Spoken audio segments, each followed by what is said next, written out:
زکوٰۃ کے بارے میں بڑا سٹرکٹ ہونا چاہیے۔ قرآن مجید میں جہاں نماز کا ذکر آیا ہے وہاں اکثر مقامات پر ساتھ زکوٰۃ کا بھی ذکر آیا ہے۔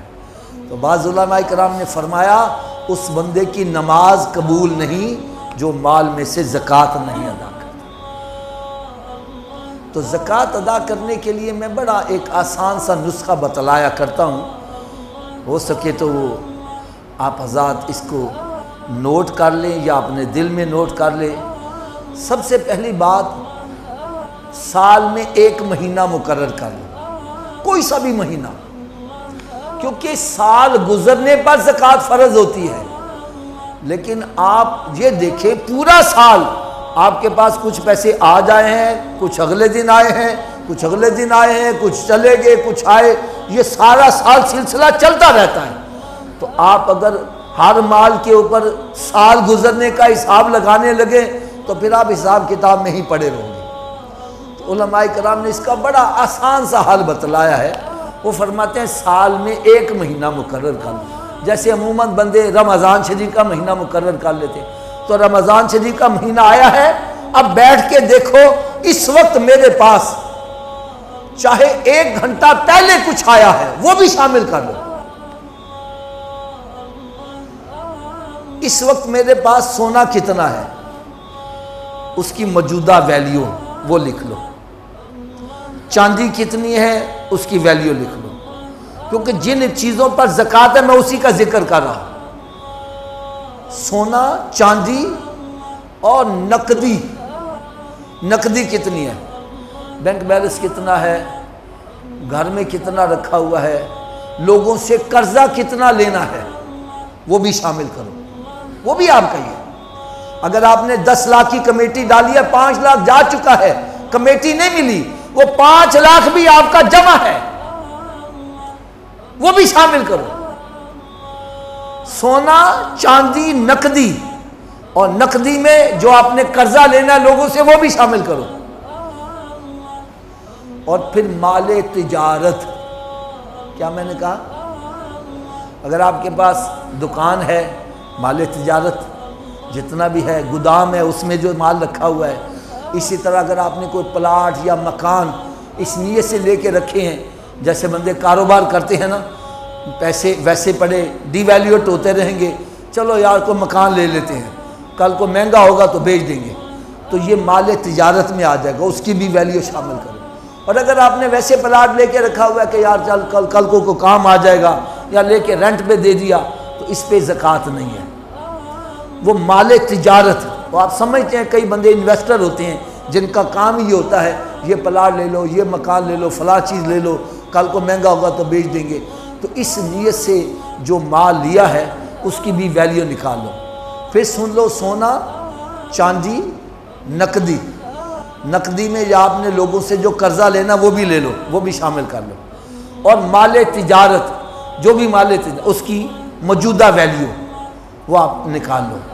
ان سب کو جمع کر لو۔ کیا کرنا ہے؟ اونچی بولو ذرا۔ ان سب کو جمع کر لو۔ اگر فرض مال اس کی ویلیو بنی ہے 50 لاکھ، کتنی؟ اب آپ نے یہ دیکھنا ہے میں نے لوگوں کا قرضہ دینا کتنا ہے۔ اگر آپ نے 50 لاکھ ہی قرض دینا یا 60 لاکھ دینا ہے تو آپ پر زکوٰۃ فرض نہیں ہے۔ اور اگر آپ نے 40 لاکھ لوگوں کا قرض، کیونکہ ہوتا پتہ کیا ہے، گودام کے اندر مال رکھا ہوا ہے لیکن ہوتا جناب لوگوں کا ہے، قرضہ لے کے رکھا ہوتا ہے، ادھار لے کے رکھا ہوا ہے۔ تو اسلام بڑا بہترین مذہب، سب سے بہترین مذہب ہے۔ وہ کہتا ہے کہ جو تم نے لوگوں کا قرضہ دینا ہے وہ مائنس کرو۔ اگر آپ نے 40 لاکھ لوگوں کا قرضہ دینا ہے وہ مائنس کرو، باقی کتنا رہ جائے گا؟ 10 لاکھ۔ تو 10 لاکھ کے اوپر زکوٰۃ ہے، 1 لاکھ کے اوپر 2500، تو 10 لاکھ کے اوپر 25,000 بن جائے گی۔ تو یہ زکوٰۃ اللہ تعالیٰ کے راستے میں خرچ کرنی ہے، اور کوشش یہ کرنی ہے سب سے افضل اپنے خاندان میں دیکھو جو مستحق ہے اس کو زکوٰۃ دیا جائے۔ اور خاندان میں کن کو نہیں دینی؟ جو تمہاری جائیداد کے وارث ہیں ان کو نہیں دینی۔ مثلا باپ بیٹی کو نہیں دے سکتا، بیٹے کو نہیں دے سکتا، باپ کو نہیں دے سکتا، ہاں بھائی کو آپ دے سکتے ہیں، بہن کو دے سکتے ہیں، اور اپنے جو آپ کے رشتہ دار ہیں ان کو آپ، جو آپ کی جائیداد کے حصے دار نہیں ہیں، اگر وہ مستحق ہے تو اس کو جائیداد میں سے حصہ دے دو، نہیں سمجھ لیں۔ بھائی بہن کو دے سکتا ہے۔ تو زکوٰۃ جو ہے اس کو کوشش کرو، جو اگر ایک بندے کی 20,000 روپیہ زکوٰۃ بنتی ہے، اگر وہ 19,000 بھی دیتا ہے تو زکوٰۃ قبول نہیں ہے۔ ایک بندے کے ذمے 10,000 روپیہ زکوٰۃ کا بنتا ہے، وہ 10 لاکھ روپیہ خیرات کر دے، خیرات قبول نہیں ہے۔ میری بات کا برا نہ منانا، آج آپ نے دیکھا ہوگا بڑے بڑے جناب وہ کیمرے مین بگا کے چیک دے دیتے ہیں، ہمارا تصویر آ جائے، وہ چیک دے دیتے ہیں، زکوٰۃ نہیں ادا کرتے۔ تو زکوٰۃ جس پر فرض ہے اس کو اپنے مال میں سے زکوٰۃ پوری ادا کرنی چاہیے۔ اگر آپ کی 10,000 زکوٰۃ بنتی ہے، کوشش کرو زیادہ دے دو، جو زیادہ دو گے وہ خیرات میں آتی چلی جائے گی، کم نہیں ہونی چاہیے۔ اسی طرح صدقہ فطر، زکوٰۃ کے لیے تو میں نے چند مخصوص چیزیں بتلائیں، سونا چاندی نقدی مال تجارت، اسی پر صرف زکوٰۃ ہے۔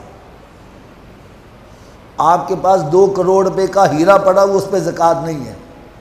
جو زکوٰۃ کے چیزیں آ گئی ہیں اسی کے اوپر زکوٰۃ ہے۔ لیکن صدقہ فطر اس کا نصاب اور ہے۔ آپ کے پاس سونا چاندی نقدی دیگر چیزیں مال تجارت نہیں ہے، لیکن اس کے علاوہ آپ کے پاس گھر میں ضروریات زندگی سے زائد سامان اتنا پڑا ہے کہ اس کی مالیت یوں سمجھے 60,000 بن جاتی ہے، تو آپ بھی صاحب حیثیت ہو، آپ پر صدقہ فطر بھی واجب آئے گا اور قربانی بھی واجب آئے گی۔ اب ضروریات زندگی سے زائد کیا چیزیں ہیں؟ بندے کے 2-3 سوٹ جو ہوتے ہیں وہ ضروریات زندگی کے مطابق ہوتے ہیں۔ اب اس سے زائد جو ہمارے ٹرنک بھرے ہوئے ہیں، ایک ایک سوٹ 50-50 ہزار روپے کا ہے، وہ ضروریات زندگی سے زائد ہے۔ اسی طرح سواری ایک ضروریات زندگی کے مطابق، اگر ایک بندے کے پاس 2-3 ہیں تو وہ بھی ضروریات زندگی سے زائد ہے۔ برتن ضروریات زندگی کے مطابق 2-4 ہی ہوں گے، لیکن ہمارے گھروں میں سارے وہ جناب شوکیس بھرے پڑے ہوتے ہیں، وہ کئی سال گزر استعمال کی باری بھی نہیں آتی، وہ ضروریات زندگی سے زائد ہیں۔ اسی طرح ہمارے گھر میں صوفے سیٹ رکھے ہوئے ہیں، قالین ہیں اور دیگر چیزیں، ان کے بغیر بندہ زندہ رہ سکتا ہے، یہ ضروریات زندگی سے زائد چیزیں آئیں گی۔ ان کی اگر مالیت 60,000 کے قریب بن جاتی ہے، کیونکہ 60,000 کا 52.5 تولے چاندی آپ خرید سکتے ہیں، تو ایسا بندہ صاحب حیثیت کہلاتا ہے۔ ایسے بندے پر صدقہ فطر بھی واجب آتا ہے اور قربانی بھی واجب آئے گی۔ اللہ تعالیٰ مجھے اور آپ سب کو عمل کرنے کی توفیق عطا فرمائے۔